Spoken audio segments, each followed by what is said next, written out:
sebetulnya untuk seminar pengembangan proposal tesis itu akan Ibu terima itu biasanya di semester ketiga, ya, semester ketiga untuk yang reguler. Tapi karena Bapak Ibu ada masuk di RPL, sehingga kita selesaikan sebagaimana saya kemarin menyampaikan juga untuk kita menyelesaikan di semester satu semuanya. Jadi ada enam mata kuliah yang Bapak Ibu terima. Jadi sambil beriringan saja, secara teori aturan itu nanti ada di perkuliahan mata kuliah pengembangan apa metodologi dan etika penelitian. Kemudian untuk yang eh, ininya nanti hasilnya, jadi sambil berjalan saya juga akan menyampaikan secara praktisnya langsung, yaitu bagaimana membuat proposal, ya, proposal tesis itu sendiri, sambil mungkin nanti kepada body tesis yang nanti pada akhirnya Bapak dan Ibu akan menyusun itu di semester keduanya, gitu ya. Nah, karena itulah Bapak dan Ibu hari ini saya sampaikan, dan karena ini tentu kita berkaitan, ya, berkaitan dengan mata kuliah ini adalah yang berhubungan dengan proposal tesis yang nanti Bapak dan Ibu terima, ya. Nah, perlu diketahui Bapak dan Ibu bahwa kita di kampus kita proposal tesis itu yang namanya tesis, ya. Tesis itu tentu ada beberapa hal yang perlu kita pahami bahwa eh, ini adalah merupakan secara background, ya. eh, ini bagian daripada implementasi OB, ya, outcome based education, yang memang mewajibkan, ya, mahasiswa pasca sarjana Indonesia itu menulis karya ilmiah. Yang diantaranya tentu karya ilmiah itu Bapak dan Ibu mungkin untuk perkuliahan harian, yaitu kita ada makalah, ya, kemudian juga tesis, dan juga untuk S3 ada disertasi. Nah, ini hal yang sangat penting, yang krusial untuk mengembangkan kompetensi akademik, ya, dan guna meningkatkan publikasi sesuai kaidah keilmuan yang ditetapkan tentu. Nah, kemudian bahwa kita juga pada kesempatan ini karena merujuk kepada panduan, maka panduan ini menjadi hal buku suci lah. Jadi referensi penting yang memang harus diikuti. Nanti mungkin secara lengkapnya saya share yang diterbitkan oleh pasca sarjana yang kita menggunakan pakai panduan yang lama yang ada di sekolah pasca sarjana, ya. Nah, kemudian makanya itulah apa namanya, untuk itu kita menggunakan itu nanti secara lengkapnya, mungkin file-file lengkap itu akan saya share, yang termasuk juga yang PPT udah saya share tadi, ya. Jadi ini adalah panduan yang memang acuan untuk dosen dan juga untuk mahasiswa. Jadi supaya ada kesamaan prinsip dasar dalam hal karya ilmiah ini, termasuk tentu di dalamnya berbicara masalah ruang lingkup, kemudian isi, karakteristik, dan juga format-format penulisan. Dan ini memastikan untuk keselarasan, ya, dengan gaya yang ada, gaya yang selingkung di Universitas Islam Nusantara.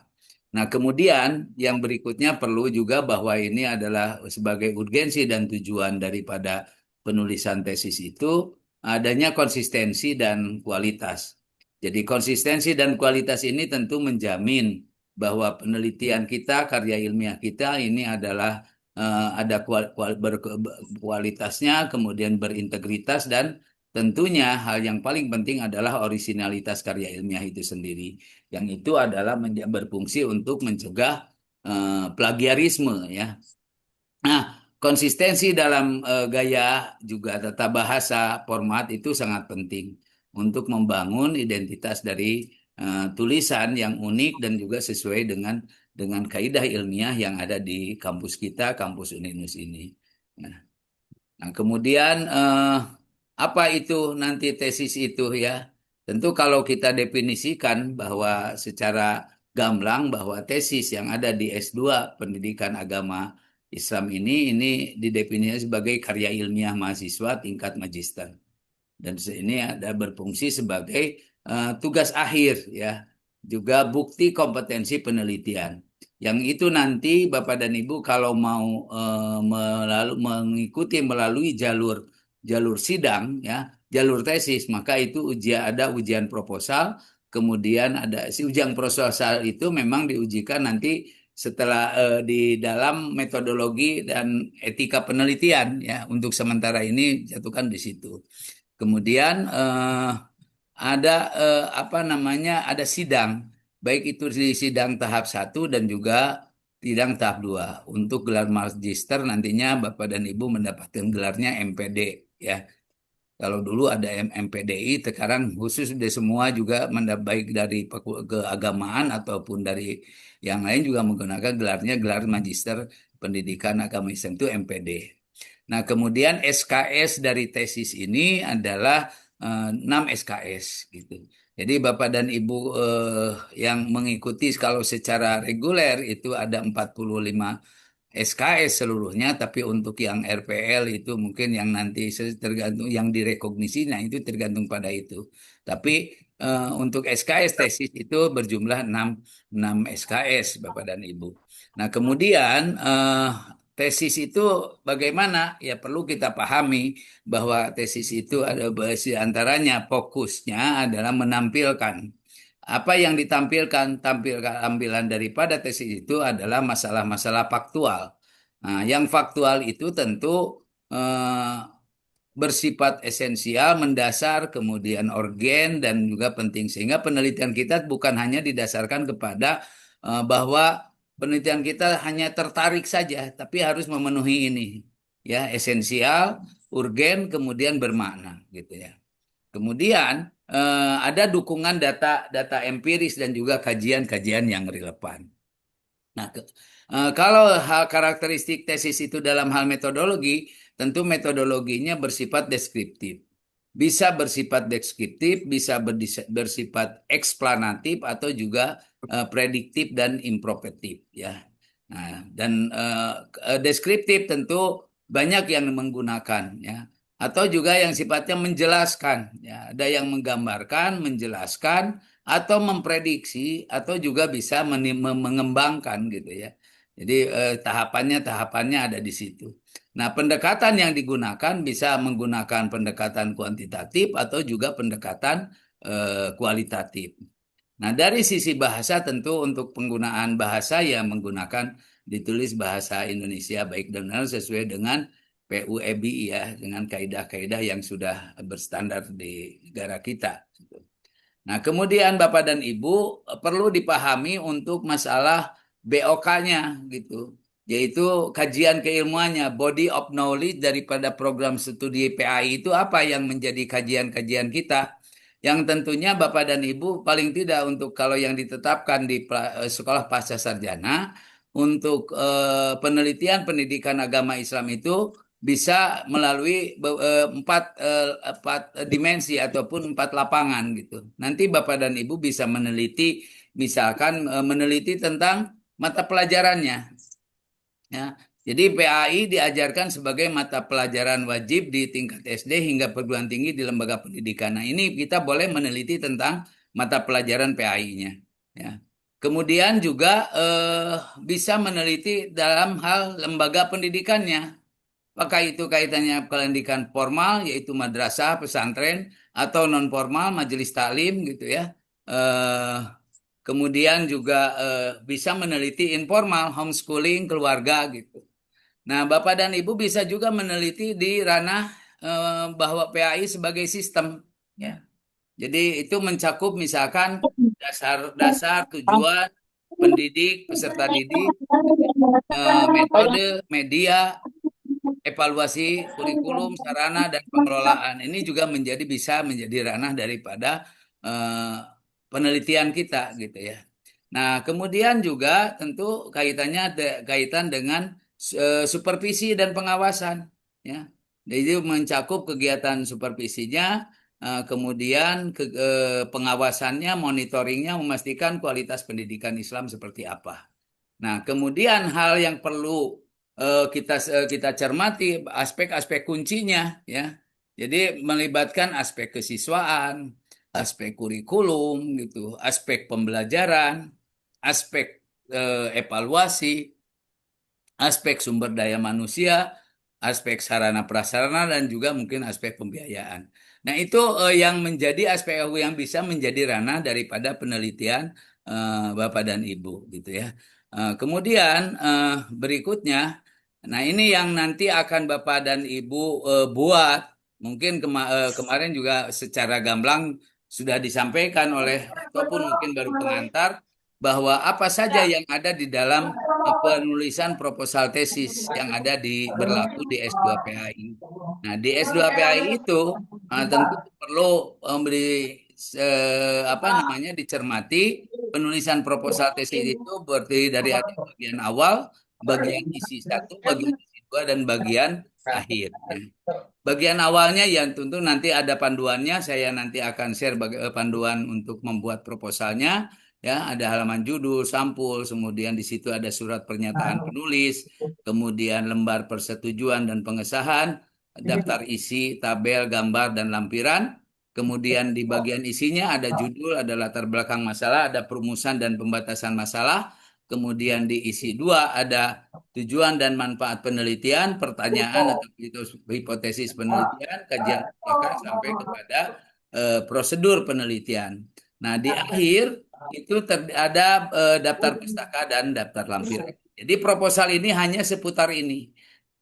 Di dalam buku panduan mungkin Ya, secara gitu jelas untuk menghemat akan kertasnya kan dulu kan dijelaskan lagi apa toko kecilnya mah sistematika banyak dari biayanya. proposal tesis Dia ada jebol yang akan Bapak Ibu buat gitu. pertanyaan Jadi jawab. kitab mata kuliah metodologi dan etika penelitian dengan seminar pengembangan proposal tesis ini saling berkaitan gitu ya. Nah, nanti pada dasarnya saya itu sebetulnya bisa menerima proposal yang hasil produk daripada metodologi dan etika penelitian. Tapi tidak menjadi soal, kita nanti bisa mendiskusikan misalkan tadi di bagian-bagian kaitannya kajian yang akan diteliti. Sehingga nanti bisa disinkronkan dengan apa yang menjadi paparan di mata kuliah metodologi dan etika penelitian. Nah, Bapak dan Ibu perlu mungkin nanti di dalam proposal saya mungkin sekilas akan menjelaskan juga isi daripada mata apa proposal itu. Hal-hal substansi penting yang harus ada di dalam proposal ya. Yang ada di proposal. Mungkin nanti juga Bapak dan Ibu kemarin mungkin sudah diminta oleh dosen mata kuliah metodologi untuk mencari judul, bukan mencari judul, mungkin barangkali ya yang terpenting adalah mencari masalahnya, apa yang akan diteliti. Fokus masalahnya apa gitu ya. Nah, kemudian dalam hal ini tentu substansi penting yang perlu diperhatikan adalah diantaranya berkaitan dengan perumusan dan pembatasan masalahnya. Kan ini tentu ketika kita bicara perumusan dan pembatasan masalah, catatan besar yang bisa harus kita cantumkan dalam hal ini sebelum memutuskan itu adalah bahwa perumusan dan pembatasan bahasa itu harus berbasis teori gitu ataupun berbasis kebijakan boleh ya. Nah, tapi pada kesempatannya mungkin bisa kepada teori atau konsep gitu. Nah, menjelaskan di dalam perumusan masalah itu ada hal bahwa perumusan masalah itu menjelaskan faktor, aspek, variabel yang terkait dengan fokus penelitian. Akan berbeda ketika Bapak dan Ibu dulu menyusun skripsi gitu ya. Nah, jadi perumusan masalah itu mungkin biasanya terdiri daripada daftar pertanyaan penelitian. Nah, di tesis ini ada perbedaannya. Jadi perumusan masalah dimaksud ini adalah justru di situ menjelaskan faktor, aspek, variabel terkait fokus penelitian. Nah, kalau hal yang itu penelitiannya bersifat kualitatif, maka itu adalah fokus pada aspek, dimensi, dan juga komponen. Nah, kalau di kuantitatif, maka fokusnya adalah pada variabel, apakah itu independen atau dependen. Nah, di dalam kemudian dari rumusan masalah itu dibatasi pembatasan masalahnya. Membatasi di situ tentu tentang ruang lingkup studi dari perumusan masalah itu. Maka dibatasi dalam hal faktornya atau aspeknya atau dimensi aktual dengan nanti dijelaskan apa indikator-indikatornya. Ya. Lalu berikutnya untuk yang kuantitatif membatasi variabel. Variabelnya aktual dengan indikator yang jelas gitu ya. Nah, lalu Bapak dan Ibu, kita perlu dari turunan daripada perumusan dan pembatasan masalah kan ada yang namanya tujuan penelitian. Nah, ini harus digarisbawahi bahwa di situ ada hal yang harus satu satu satu napas ataupun yang selaras gitu ya. Tujuan penelitian itu harus selaras dengan perumusan dan pembatasan masalah. Nah, di dalam tujuan itu nanti ada tujuan khusus dan tujuan umum. Tujuan khusus itu berkaitan dengan perumusan masalah, tujuan khusus umum nanti berkaitan dengan pembatasan masalah. Nah, dalam tujuan penelitian itu menjelaskan apa yang akan dicapai dan dihasilkan, kemudian mengacu pada pembatasan masalah. Nah, karena itu nanti di situ kaitan dengan tujuan khususnya gitu ya. Kemudian menggunakan kata kerja operasional. Jadi yang diitukan untuk mengetahui, menganalisis, mengkaji gitu kan. Nah, kemudian substansi penting juga dalam proposal itu menekankan di situ kita teoriti ada manfaat penelitian itu nanti dibagi dua, ada teoritis yaitu pengembangan ilmu kaitan yang berkaitan dengan pengembangan ilmu dan teori, kemudian ada yang berkaitan dengan peningkatan praktik di lapangan. Nah, kalau yang bersih untuk hal ini juga barangkali Bapak dan Ibu ada yang meneliti dengan kuantitatif, maka di situ ada hipotesis. Ya, apa itu hipotesis? Ya, hipotesis itu sebagaimana barangkali Bapak dan Ibu sudah ketahui, di situ kaitannya dugaan sementara masalah penelitian yang digunakan dalam kuantitatif, kemudian diuji dengan statistik inferensial dan sejalan dengan tujuan penelitian. Nah, kemudian nanti di akhir dalam ini juga penting, selain daripada perumusan masalah, pembatasan masalah, tujuan penelitian, ada pertanyaan penelitian. Jadi pertanyaan penelitian ada, jadi nanti pertanyaan penelitian itu tidak muncul di perumusan masalah, tapi ada khusus subbab yang memang di situ menjelaskan masalah yang ditelitinya, digunakan dalam kualitatif dan dapat digunakan juga dalam kuantitatif deskriptif yang sejalan dengan tujuan penelitian. Jadi ini harus sinkron antara yang kita tanyakan dengan tujuan. Tujuan harus sinkron juga dengan perumusan dan pembatasan masalah. Nah, Bapak dan Ibu, berikutnya ini juga yang perlu kita ketahui dalam hal proposal ini, prosedur penelitian dalam proposal. Jadi di dalam proposal itu ada untuk apa prosedur penelitian itu kita langkah awal yang krusial ini untuk merencanakan, mengorganisasikan dan melaksanakan penelitian secara efektif dalam penyusunan tesis ini atau yang di S3 mungkin ada di disertasi. Nah, untuk misalnya yang pertama di dalam proposal dalam prosedur penelitian itu ya ada berkaitan dengan pendekatan penelitian. Ya. Jadi kita nanti menjelaskan di dalam prosedur penelitian itu kualitatif di situ berkaitannya dengan apakah kualitatif itu ada narasinya, interaktif, non interaktif. Kalau berkaitan dengan pendekatan penelitian yang kuantitatif, tentu itu bersifat statistik, eksperimen atau non eksperimen. Nah, kemudian menjelaskan di dalam prosedur itu ada metode penelitian. Nah, kalau metode penelitian kita misalkan menggunakan kualitatif, maka itu bersifatnya etnografis, studi kasus, grounded teori gitu ya. Non interaktif, apakah di situ menganalisis teori atau juga kebijakan. Kalau eksperimen berkaitan dengan eksperimennya itu eksperimen murni, apa eksperimen semu atau pra eksperimen. Dan ada non eksperimen yaitu deskriptif, korelasional, survei, action research. Nah, gitu. Nah, kemudian di prosedur penelitian juga ada subbab yang teknik dan instrumen pengumpulan data. Ya. Nah, mulai dari misalkan teknik pengumpulan data. Teknik pengumpulan data itu ada wawancara, kalau untuk kualitatif, observasi, kualitatif dan kuantitatif, studi dokumentasi sampai kepada angket untuk kuantitatif. Nah, instrumen penelitian ini yang ada dalam proposal itu perlu ada dibuatkan, ya, baik itu yang kualitatif ataupun kuantitatif itu membuat kisi-kisi penelitian.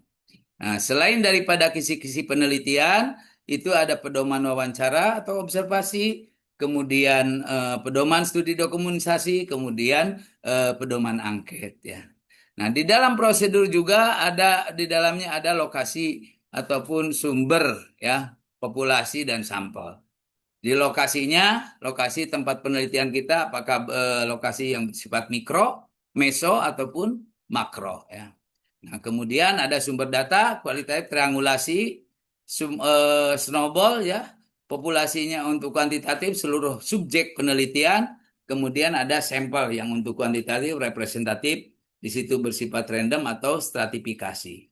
Nah, teknik pengumpulan datanya itu melalui 3 tahapan, mulai reduksi data, penyajian data, narasi statistik sampai kepada penarikan kesimpulan. Nah, Bapak dan Ibu berikutnya, nah inilah sistematika tesis, tapi ini mah untuk tesis, jadi barangkali saya menyampaikan sampai di sini dulu untuk kaitannya dengan masalah yang akan kita kita buat ya proposal karena ini penulisan tesis untuk berikutnya Bapak dan Ibu padahal nanti untuk sampai kepada prakteknya. Jadi di tahapan di semester 2 ya begitu.